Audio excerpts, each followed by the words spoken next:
ఇక 'Rakul Preet Singh' own brother అండి. ఆయనేమో డ్రగ్ దాంట్లో ఏదో ఇన్వాల్వ్ అయ్యారు. ఆయన అన్నారు. అది ఎలాగా సార్ ఇప్పుడు మనం రోజు పేపర్‌లో చూస్తున్నాం. 'రకుల్ ప్రీత్ సింగ్' అనేది ఒక ఫేమస్ హీరోయిను. ఇటువంటి వాళ్ళు జాగ్రత్తగా ఎందుకుంటారు సార్? నాకదే డౌటు. అది. చూడండి, మనకు ఈ మాదక ద్రవ్యాలని గురించి హ్మ్. అనేక సార్లు మనం చర్చించాం. నేను ఆ విషయం మీద మీడియాలో చాలా సార్లు మాట్లాడటం జరిగింది. హ్మ్. మాదక ద్రవ్యాలకి కేవలం ఫిల్మ్ స్టార్సే కాదు. హ్మ్.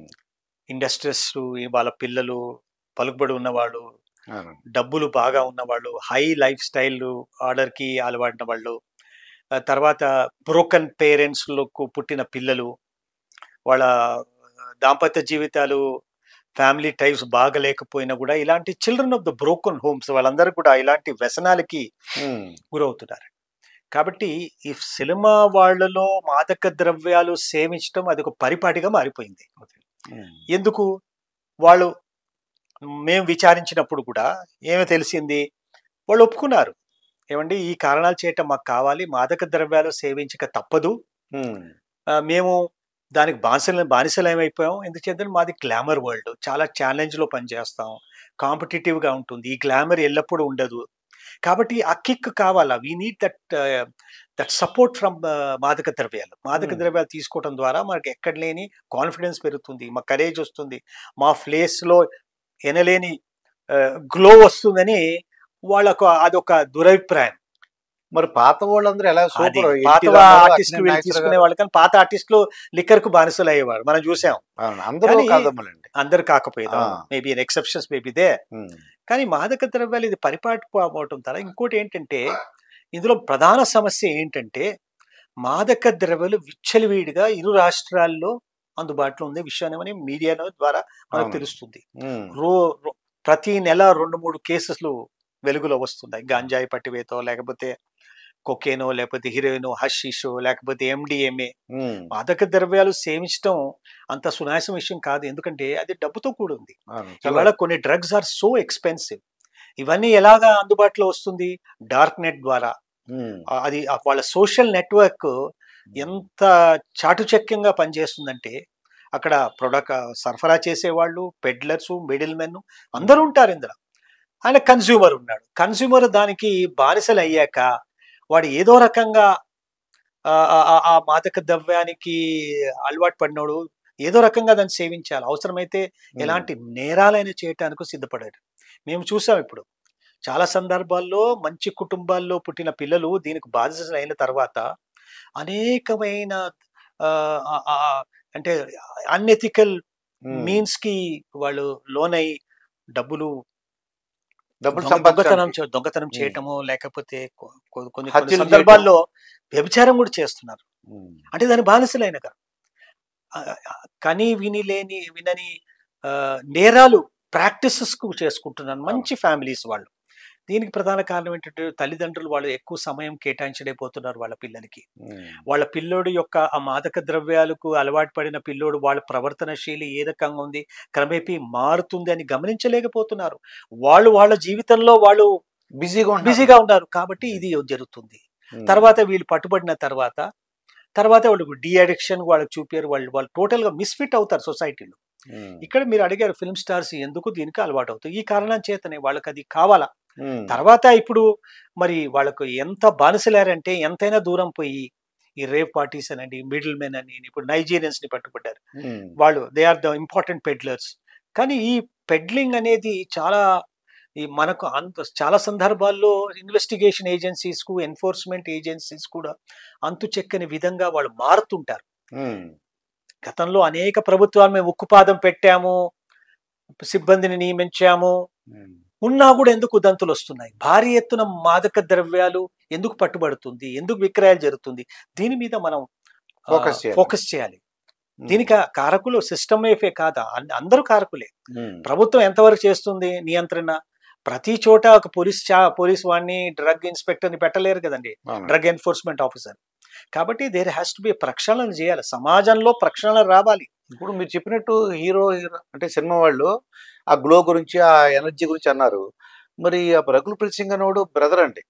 ఆడికేం వర్క్ ఉండదు. అలాగే మిగతా మీరన్న ఇండస్ట్రియలిస్ట్ వాళ్ళకి పనులు. మీరు డబ్బు ఎక్కువ ఉన్నవాళ్ళు వాళ్ళకి ఎక్కువ వెరీ ఎక్స్‌పెన్సివ్. నాకు ఐడియా ఉంది ఇది. ఎక్కువ రేట్ అని అవును. తెలిసింది. ఒక గ్రామే 7,000 10,000 చెప్తున్నారు. 9,000 వరకు ఉంటుంది. అవును. 9,000 10,000 అలా ఉంటుంది. అంటే వీళ్ళెందుకు చేస్తున్నారు సార్? వీళ్ళు ఎందుకు చేస్తున్నారు ఇప్పుడు చాలా మంది ఫిల్మ్ స్టార్స్ బిజినెస్ కి మ్యాన్ గాని వాళ్ళకి మిడిల్ మెన్ కావాలి. ఇదంతా మిడిల్ మెన్ ద్వారా చాలా సమీపంగా ఎవరున్నారు? సొంత తమ్ముడే, హ్మ్. సొంత బంధువులే. ఆయన ద్వారా కొనుగోలు చేయటం నేరుగా కొనలేరు. కాబట్టి ఆయన ద్వారా నేను బానిసనయ్యాను కాబట్టి ఆయన ద్వారా ఈ విక్రయాలు చేయించుకోవటం, హ్మ్. రప్పించుకోవటం, ఆయన ద్వారా చేస్తూ సమీపంగా ఉండే బంధువులు, వ్యక్తుల ద్వారా తీసుకుంటే మిడిల్ మెన్ ద్వారా హ్మ్.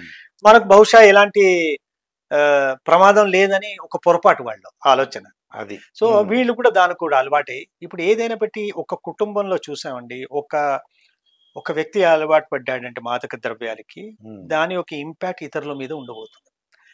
ఎక్కువగా మనం చూసేది ఏంటి, పియర్ ప్రెషర్ వల్ల, వాళ్ళ గ్రూప్ లో ఉన్న వాళ్ళ వ్యక్తుల ద్వారా, ఒకరి ద్వారా ఇంకోటి ద్వారా హ్మ్. ఇది కొనసాగుతూ వస్తుంది. సో అదే విధంగా ఫ్యామిలీలో కూడా నడుస్తుంది. మనం చాలా చూసాం. ఇది రకుల్ ప్రీత్ వాళ్ళ అన్నయ్య ఇందులో బ్రదర్. ఇన్వాల్వ్ కాడు, బ్రదరే కాదు, హ్మ్. ఇంకా ఇతర ఫిల్మ్ స్టార్స్ కూడా మనం బాంబేలో చూసాం. ఏ రకంగా ఫిల్మ్ స్టార్స్ కు చెందిన బాయ్ ఫ్రెండ్స్, గర్ల్ ఫ్రెండ్స్, వాళ్ళ సమీప బంధువులు కూడా ఇన్వాల్వ్ ఉన్నారు. హ్మ్. So it's a natural outcome అండి. అవును. వాళ్ళు కూడా దీనికి బానిసలు అవుతున్నారు. ఇంకోటి, మాదక ద్రవ్యాలు పొరపాటున సేవిస్తే అది ఒక అలవాట్లాగా మారితే దాన్ని వదులుకోవటం చాలా కష్టం. హ్మ్. అంటే వాళ్ళు హ్యాపీగా నిద్రపోతారంటారా? లేకపోతే యాక్టివ్‌గానే ఉంటారా ఎక్కడ సార్? లేని వాళ్ళకి హ్యాపీనెస్ వస్తుంది. ఎక్కడ లేని హ్మ్. వాళ్ళు ఊహించని ప్రపంచాన్ని వాళ్ళు హ్మ్. తిలకిస్తుంటారు. అందులో మునిగి తేలుతుంటారు. హ్మ్. అంటే పడుకుండిపోవడం కాదనమాట. వాళ్ళకి ఏం చేస్తున్నారో వాళ్ళకి తెలియదు, కానీ వాళ్ళు అతి ఉన్నతమైన స్థితిలో ఓకే. పయనిస్తుంటారు. ఎక్సైటెడ్ స్టేట్ అనొచ్చేమో. Ecstatic state. ఆ అవును. స్టేట్ లో పయనించినప్పుడు ఎక్కడ లేని హ్యాపీనెస్, కరేజు, కన్విక్షను, గ్లామరు, వాళ్ళు ఏదైనా చేయగలరు అనుకుంటారు. హ్మ్. అందులో మునిగి తేలుతారు. కానీ that is what illusory world. అది. తద్వారా వాళ్ళ ఏ రకంగా వాళ్ళ అవయవాల మీద ప్రభావం పడుతుంది మనం చూస్తాం. అడిక్ట్ అయిపోతారు. అడిక్ట్ అయినపోతే రిజెక్ట్ అయిపోతారు. హ్మ్. విత్డ్రావల్ సిమ్టమ్స్ వస్తాయి. అప్పుడు డి అడిక్షన్ చేయాలి. హ్మ్. డి అడిక్షన్ కి వెళ్ళాలంటే సమాజం అంతా చూస్తుంది కాబట్టి అదొక భయం వాళ్ళకి. హ్మ్. సో దీనికి బానిసల్లాగా మారి, తొత్తుల్లాగా మారి వాళ్ళ హ్మ్. జీవితాలంతా నాశనం చేసుకుంటున్నారు ఇవాళ. దీనికి తగిన చర్యలు పేరెంట్స్ ఎవరికి వాళ్ళు పిల్లలైతే పేరెంట్స్ చూసుకోవాలి. వైఫ్, హస్బెండ్‌లు ఎవరైనా ఉంటే ఎవరికాళ్ళ ఫ్యామిలీ మెంబర్స్ వాళ్ళందరూ రక్షించుకోవాలి మనండి. అంతే, మన ఫ్యామిలీ వాళ్ళ మీద, మెంబర్స్ మీద మనం క్లోజ్ గా నిఘా పెట్టాలి. వాళ్ళ ప్రవర్తన శైలి ఎలా ఉంది, మారుతుంది, ఎందువల్ల వాడు ఎలాంటి వాళ్ళతో ఫ్రెండ్షిప్ చేస్తున్నారు. రాత్రిపూట చాలా మంది పిల్లలు ఇవాళ రాత్రిపూట వస్తారు. తల్లిదండ్రులు వాళ్ళు చూడరు, చూసినా కూడా ఏం చెప్పలేని పరిస్థితులు ఉన్నారు. ఇవన్నీ కూడా గమనించాలి. కాబట్టి మన ఫ్యామిలీని మనం పిల్లల యొక్క బిహేవియర్ ని మనం నియంత్రించే విధంగా, పర్యవేక్షించడమే కాదు, నియంత్రించాలి. అవునండి. ఆ నియంత్రించడం కోల్పోతున్నాం. హ్మ్. చాలా దురదృష్టకరం. ఇవాళ ఒక అంచనా ప్రకారం మాదక ద్రవ్యాలు సేవించే వారి సంఖ్య ఇరు రాష్ట్రాలు గణనీయంగా పెరిగింది. అందుకోసం ఇరు రాష్ట్రాల ముఖ్యమంత్రి గారు మొట్టమొదటిసారి వారు కూర్చొని మాట్లాడుకున్నారు. కోఆర్డినేషన్ మీటింగ్ పెట్టుకున్నప్పుడు ఈ అంశాన్ని తత్ప్రథమంగా చర్చించారు. ఎందుకు ఇది పెద్ద ఛాలెంజ్ ఉంది. హ్మ్. అంత ఎక్కువగా మనం మాట్లాడలేకపోతున్నాము.